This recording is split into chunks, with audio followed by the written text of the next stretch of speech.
Bonjour à toutes et à tous. Aujourd'hui, je vais vous parler de la rééducation après la pose d'un clou gamma. Donc un clou gamma est posé généralement après une fracture du fémur qui survient à la suite d'un accident du travail, d'une chute parfois même de sa hauteur, d'un accident de sport.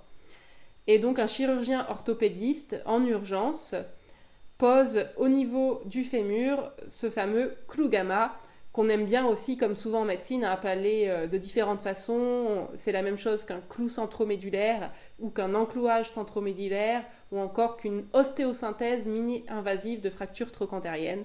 Toutes ces terminologies-là renvoient au clou gamma.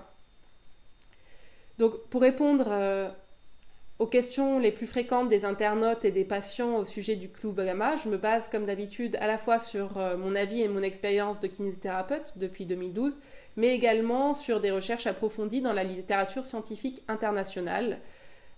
Si vous voulez remonter aux sources plus précises et aux chiffres précis que je vais donner dans cette vidéo, n'hésitez pas à consulter mon article sur mon site professionnel que j'indiquerai dans la description de la vidéo, sur laquelle vous retrouverez toutes les références. Donc, je vais répondre aux questions les plus fréquentes sur la pose d'un clou gamma et ses suites, qui sont les questions en lien avec les suites opératoires. Est-ce que c'est normal d'avoir des douleurs et pendant combien de temps? Est-ce qu'il y a des mouvements interdits? Quelle rééducation, quels exercices il faut faire pour récupérer au mieux et au plus vite? Et également, est-ce qu'il y a des complications régulièrement associées à la pose d'un clou gamma? S'il y a des questions auxquelles je n'ai pas répondu, n'hésitez pas à les laisser en commentaire, j'y répondrai avec plaisir. Donc déjà, qu'est-ce que c'est qu'un clou gamma? Souvent, les personnes sont étonnées quand elles voient leur radio parce qu'elles voient qu'elles ont en fait vraiment un très long clou dans l'os du fémur. Mais sachez qu'en fait, effectivement, il y a un clou qui vient se positionner dans tout l'os du fémur et qui est maintenu le plus souvent par quelques vis au niveau de la tête du fémur. Sachez cependant que pour mettre en place ce clou, les chirurgiens utilisent des techniques maintenant qui font qu'ils ont très peu besoin de vous ouvrir sur le plan cutané, sur le plan de la peau, et donc la cicatrisation se fait relativement bien. Donc même si le clou est imposant, bien sûr il est fait dans des matériaux qui sont très très bien supportés par le corps humain, et on a beaucoup de décennies de recul maintenant sur justement est-ce que le corps humain arrive bien à supporter ces matériaux. Et sachez en plus que par rapport à d'autres interventions, la cicatrice a beaucoup plus de chances de bien cicatriser rapidement et la peau de bien se refermer sans complications, du fait que le chirurgien n'a pas besoin de beaucoup ouvrir sur le plan cutané pour poser ce clou gamma. Aussi, certaines personnes se demandent, tiens, pourquoi un clou gamma? Pourquoi le chirurgien m'a mis un clou gamma et pas une prothèse de hanche? Ou pourquoi il a jugé bon d'opérer? Est-ce que j'aurais pas pu consolider sans intervention chirurgicale? Alors, sachez que il y a différents paramètres qui entrent en jeu. Il y a la localisation de la fracture, votre état général, vos antécédents, mais aussi les habitudes de pratique tout simplement des chirurgiens. Et si un chirurgien vous a mis en place un clou gamma, c'est qu'il estime que cela va réduire significativement vos douleurs à court, à moyen et à long terme. La fonctionnalité de votre hanche, si jamais il n'avait pas posé un clou gamma, il y aurait un risque important que vous ayez été gêné pour reprendre la plupart des activités physiques et même pour marcher ou vous asseoir. Voilà donc les deux facteurs pour lesquels on pose un clou gamma: diminuer les douleurs à moyen et à long terme et permettre le plus possible de reprendre ses activités comme avant. Alors en quoi consiste la rééducation d'un clou gamma? En général, quand vous allez être opéré, vous allez rester quelques jours dans l'hôpital ou la clinique dans laquelle le chirurgien vous a opéré, et vous allez voir le plus souvent le jour ou le lendemain de l'intervention, éventuellement quelques jours après si vous avez été opéré un vendredi soir, vous allez avoir la visite dans votre chambre d'un kinésithérapeute ou d'une kinésithérapeute. Et l'objectif, ça va être que vous retrouviez le plus vite possible votre niveau d'activité physique antérieure. Donc en général, dès le lendemain d'intervention, vous pouvez bien sûr remarcher. C'est très rare que le chirurgien interdise l'appui après l'opération. Le plus souvent, après la pose d'un clou gamma, il n'y a absolument aucun mouvement qui est interdit et qui est dangereux. La seule chose à laquelle vous devez faire attention, mais ça va se faire spontanément et naturellement, c'est la douleur. dans le mouvement. C'est normal d'avoir une petite douleur au début, qui peut être en partie en plus soulagée par les médicaments que vous allez prendre, ou parfois par du froid tout simplement, appliqué au niveau de la hanche. Mais voilà, il faut quand même reprendre un minimum d'activité. Ce n'est pas nocif d'avoir un peu mal tant que la douleur cesse quand vous êtes au repos ou au bout de quelques minutes d'activité. Donc normalement, et souvent avec l'aide d'un kiné, vous allez, dès le lendemain de l'intervention, remarcher, soit avec l'aide d'un déambulateur pour prendre appui, soit avec l'aide de 2 cannes béquilles, mais vous aurez de toute manière besoin d'appuyer sur quelque chose, de prendre appui sur quelque chose avec vos mains, du fait de la douleur. Mais encore une fois, ce n'est pas une contre-indication. La marche n'est jamais contre-indiquée après la pose d'un clou gamma, sauf cas très particuliers qui vous seront dans ce cas-là indiqués par l'équipe médicale, chirurgicale et paramédicale qui vous prend en charge. Donc les objectifs tout simplement de la rééducation, c'est au plus vite et au mieux possible de reprendre toutes les activités d'avant. La marche, de vous sevrer petit à petit des cannes béquilles ou du déambulateur, de réarriver à faire des exercices progressivement pour récupérer de la force musculaire, etc. Alors beaucoup de personnes se demandent aussi quels sont les délais de guérison après la pose d'un clou gamma, ou combien de temps je vais pouvoir reconduire, refaire du sport, etc. Alors, on n'a pas de chiffres très précis qui suivent les patients opérés d'un clou gamma pour nous dire, en moyenne, les patients récupèrent par exemple la possibilité de conduire au bout de X mois, etc. Donc, les données que je vais vous donner, elles sont basées sur mon expérience au contact, on va dire, d'une dizaine de patients par an opérés d'un clou gamma ces 10 dernières années.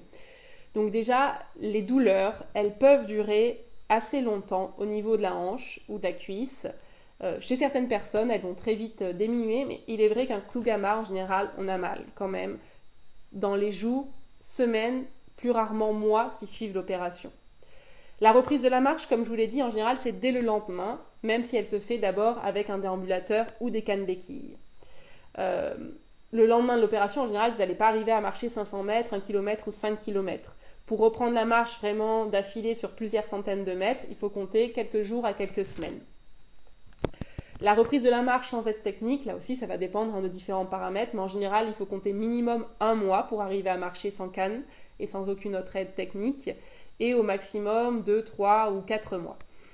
Bien sûr, tout dépend de l'âge et de votre état fonctionnel avant. Il y a des personnes à qui on pose un clou gamma qui ont 85 ans, et qui peuvent d'ailleurs, à 85 ans, ça n'empêche pas, au bout d'un mois, arriver à remarcher sans béquille et sans déambulateur. Mais c'est vrai que plus l'âge est avancé, plus peut-être, chez certaines personnes en tout cas, il va falloir du temps pour reprendre la marche sans canne béquille et sans déambulateur, même si bien sûr l'âge n'arrête pas les possibilités de récupération. Alors ensuite, pour reprendre la conduite automobile, pareil, on va être entre vraiment 1 mois à 2 mois minimum chez les patients les plus pressés qui récupèrent le mieux, et puis parfois plusieurs mois, 3, 4, 5 mois pour d'autres personnes. Reprendre toutes les activités de la vie quotidienne, manger, préparer à manger, faire la cuisine, faire le ménage, il faut partir sur quelques mois, et reprendre des activités sportives de manière progressive. On peut dire qu'on peut commencer au bout de 3 à 4 mois, par exemple de la marche sportive, des activités quand même plutôt douces, le vélo au bout de 3-4 mois, et puis dans les mois qui suivent, la course à pied et tous les autres sports qu'on souhaite reprendre. Et dernier point, vous êtes nombreuses et nombreux à vous poser également...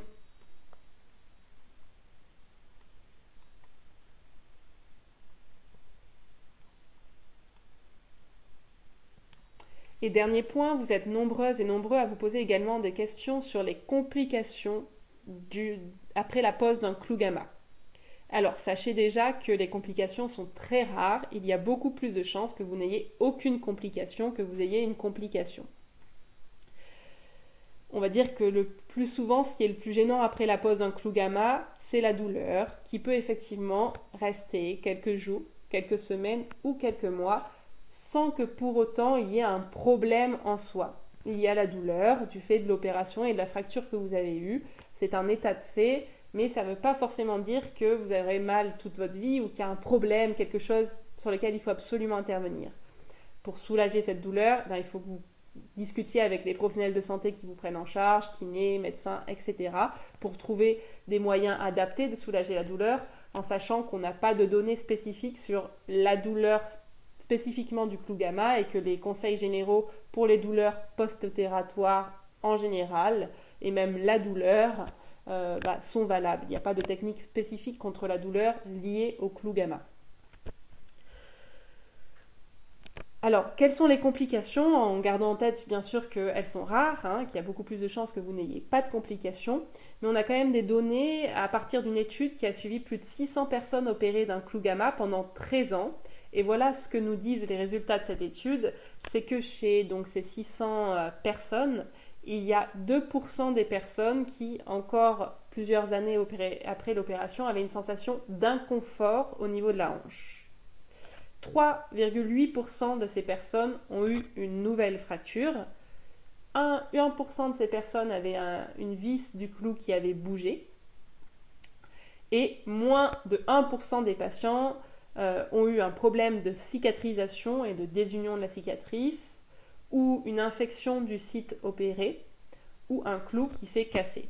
Ce sont des complications qui sont, on va dire, vraiment relativement rares au regard de la masse de gens opérés, et surtout si on les met en parallèle avec ce qui serait arrivé sans intervention chirurgicale. Voilà pour tout ce que je voulais vous dire au sujet de la pose d'un clou gamma. N'hésitez pas, si vous avez des questions, à les laisser en commentaire, et n'hésitez pas également à vous abonner à la chaîne pour être tenu au courant des nouvelles vidéos sur ce sujet-là ou des sujets divers en lien avec la kinésithérapie et la rééducation.